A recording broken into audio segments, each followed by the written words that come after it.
lot of these technologies are going to be defining some of the use cases, defining how the industries are going to be doing or changing their ways of doing things, whether it is in healthcare or it is in manufacturing or it is in logistics. Every industry is going to be able to do things differently with these technologies, which will make them more efficient and more cost effective as well. A lot of their solutions have been adopted by the large companies. Some of these solutions are not just adopted by the companies in India, but are adopted across continents in Europe and in US. So I can recall at least 20 different solutions which have been adopted just in the last 1 year. In my opinion, our products stand, and I will say they go head to head with international products at this point of time.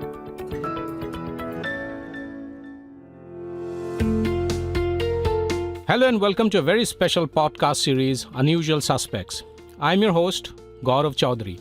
This is a series about unraveling stories of entrepreneurs, investors and businesses and professionals who are disruptors yet not in your face. Their disruptions have consistently delivered on the purpose and the mission they've embarked on. Their values are as strong as the mission. While they're ruthless in pursuing their ambition, they don't stray from being leaders who are not just admired for the vision and relentless pursuit, but also for how they're building an ecosystem of believers who consistently push the boundaries. They allow principles to take precedence over ad hocism. For them, profitability is as important as scale, creating and leading new categories and innovations. In each episode, I speak to one such leader, talking to her or him or them about their businesses, lives, inspirations, interests, challenges, pivot moments and turning points, successes, failures, and of course the little joys. It is as much about the personal life stories as about their entrepreneurial and professional journeys. Unusual Suspects streams on Earshot.in, Spotify.com, Apple Podcasts, Google Podcasts, MoneyControl.com, and a host of other podcast streaming platforms.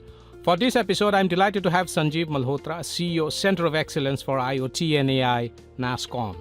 As head of the NASSCOM Center of Excellence, IoT and AI, spanning 3 locations in Bangalore, Gurgaon, and Ahmedabad, Sanjeev is currently building the innovation ecosystem with startups, corporates, government, and the academia, focusing on emerging technologies like IoT, artificial intelligence, robotics, etc., and its application in manufacturing, auto, transport, healthcare, and a host of other use cases.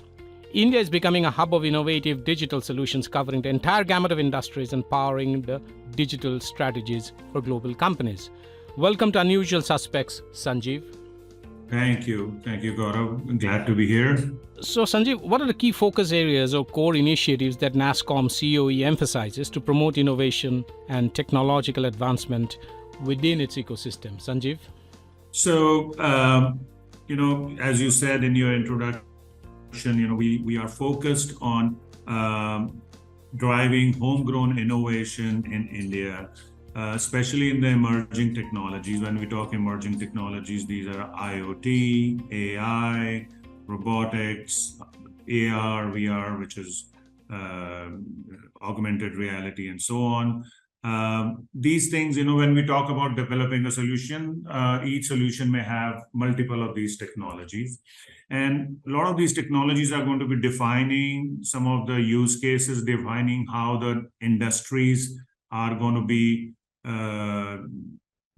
doing or changing their ways of doing things, whether it is in healthcare or it is in manufacturing or it is in logistics. Every industry is going to be able to do things differently with these technologies in a more, which will make them more efficient and more cost effective as well.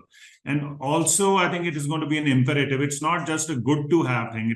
It is an imperative to start using these technologies because of you have to remain competitive with the global world.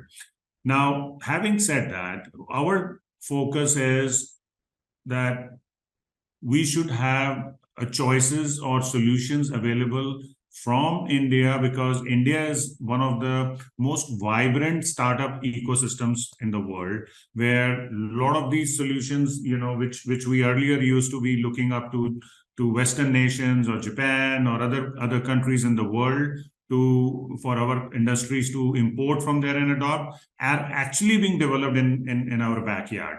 And a lot of times people are not even aware about it.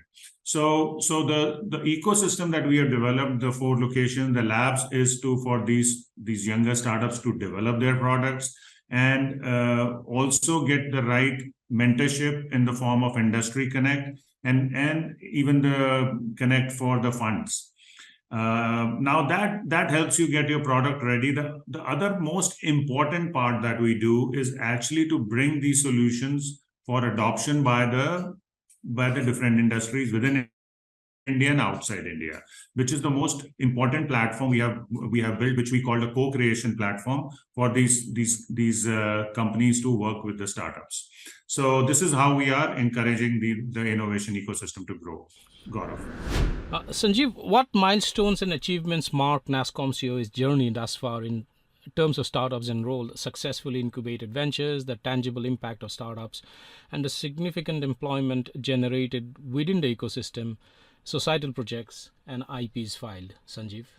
So the milestones, the biggest milestone is some of the large ones that are very visible is that more than 500 startups have worked with us since our inception, which is more than 6 years ago. And they have come and made use of all the programs that we have launched since then, which means they have been working from our facilities, using our labs to develop their products, which itself is an advantage. A lot of their solutions have been adopted by the large companies. Some of these solutions are not just adopted by the companies in India, but are adopted across continents in Europe, in US. So I can recall at least 20 different solutions which have been adopted just in the last 1 year by different companies. And these solutions could be anything, from saving costs in your cloud or to use AR/VR solution to help companies overcome the physical meetings during the COVID time, or they could be driving efficiencies using robots and so on. So I would say our key achievements are mainly around having around 500 startups who have benefited and worked with us closely, and more than 50 industries who are closely working with us and also benefiting from this program of having access to some of the latest technologies which they otherwise would not have had. So and also some of these startups have also implemented some citizen-centric projects, right? Be it on the farming side using drones for farming, or it is in the areas of healthcare, where we are actually helping some of the large institutes like AIMS to detect cervical cancer early in the early stages where lives can be saved.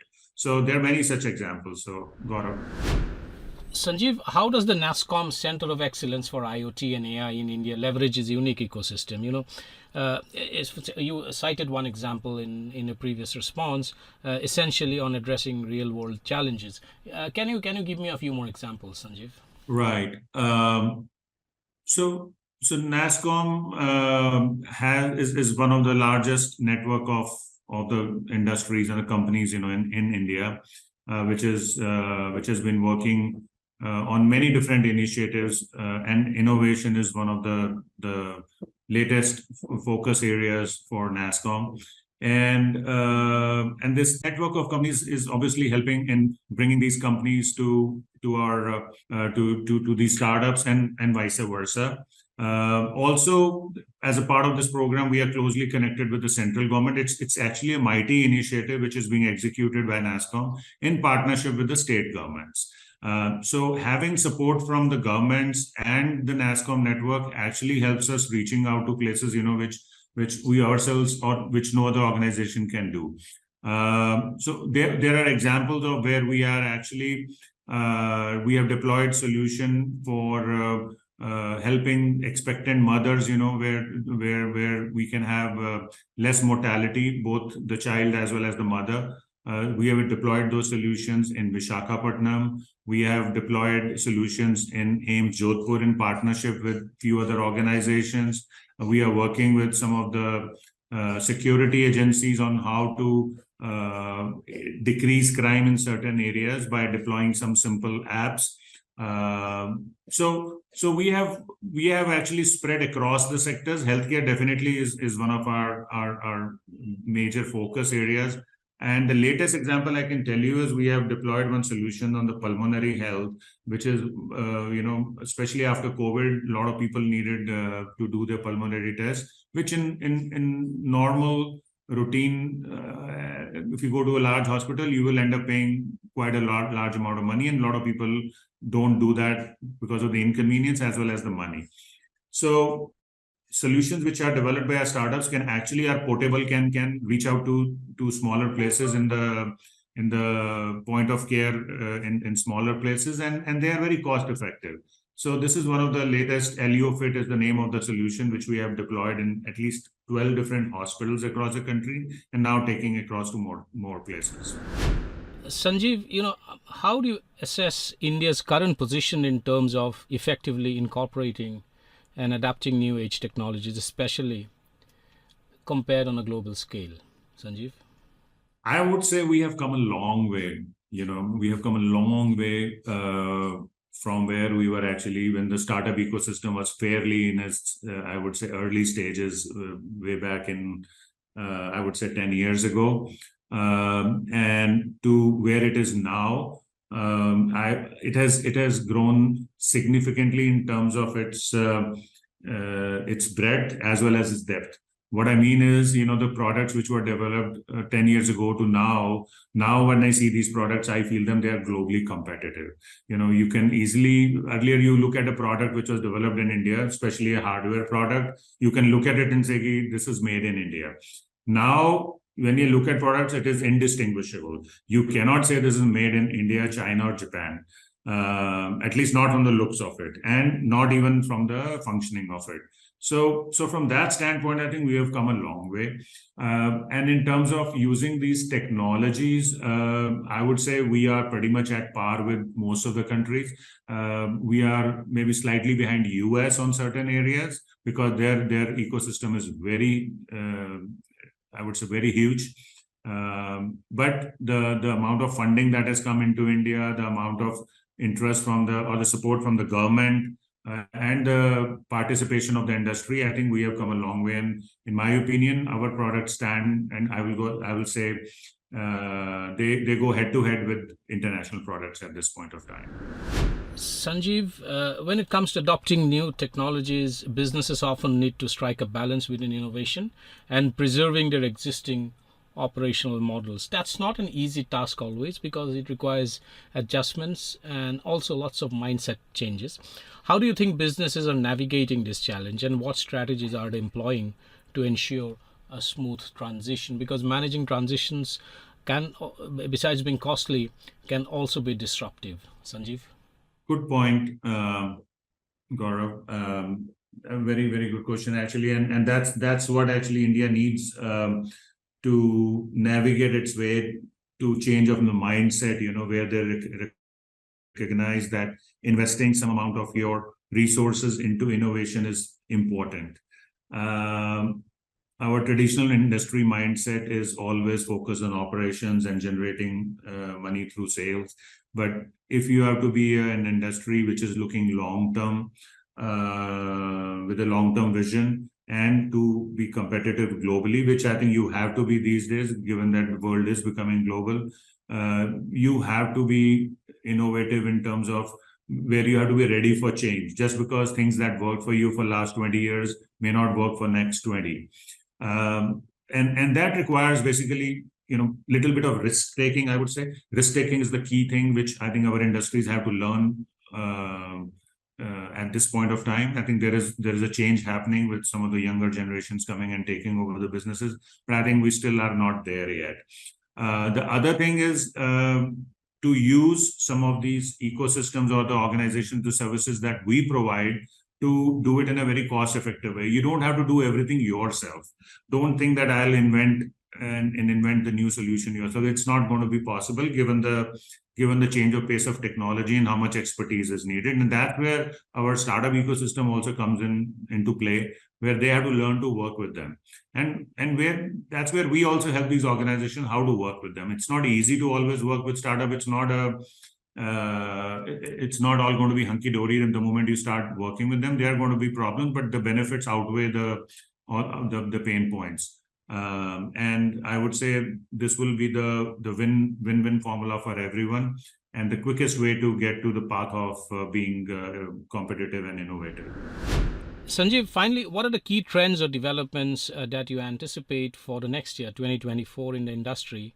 And also, could you provide a recap of the significant events and advancements you think that will shape 2024, both for NASSCOM as well as from a technology point of view? Sanjeev? Right.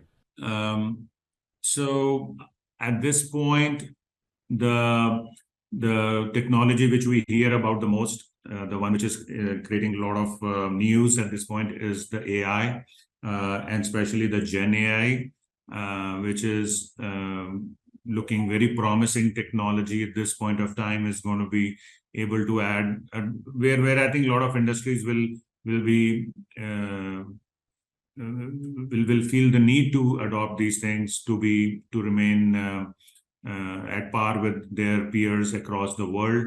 And there's a lot of work already happening in a lot of large companies. If you see the amount of activity on that front, I think is huge. And so Indian companies will also have to be onto that bandwagon, right? But it's not just going to be AI alone. While AI is going to be the most important technology for next few years, or maybe longer than that, but there are other technologies, which we talk about are equally important, where I believe adoption of IoT is going to increase. More robotics is needed, especially when it comes to Indian market. We will also have to worry about security also, right? How to be cyber secure, all these companies. As we go more digital, I think security cannot be taken for granted, and we will see more cases of things going wrong, especially when it comes to cyber attacks and so on. So that's going to be another area of focus for a lot of companies, and the world will start moving more digital, I think. And India has already demonstrated it through its government programs that digital is going to bring in so many benefits. And the trend for companies is going to be more open to adopting emerging technologies. And I would say India is very well positioned to serve its needs for the industries and for the rest of the world. And a lot of companies across the world are looking to our ecosystem. In fact, they are counting on India to be the supplier of the digital solutions of the future and the present. Thank you, Sanjeev, for taking the time out and dropping by to have this conversation with us, to share your deep insights and give us your perspective on a variety of things, on the technology trends, on the things that NASSCOM is currently engaged in, and how the Indian startup ecosystem actually is looking more bullish than ever. Thank you, Sanjeev. Yeah, it's such a pleasure, Gaurav.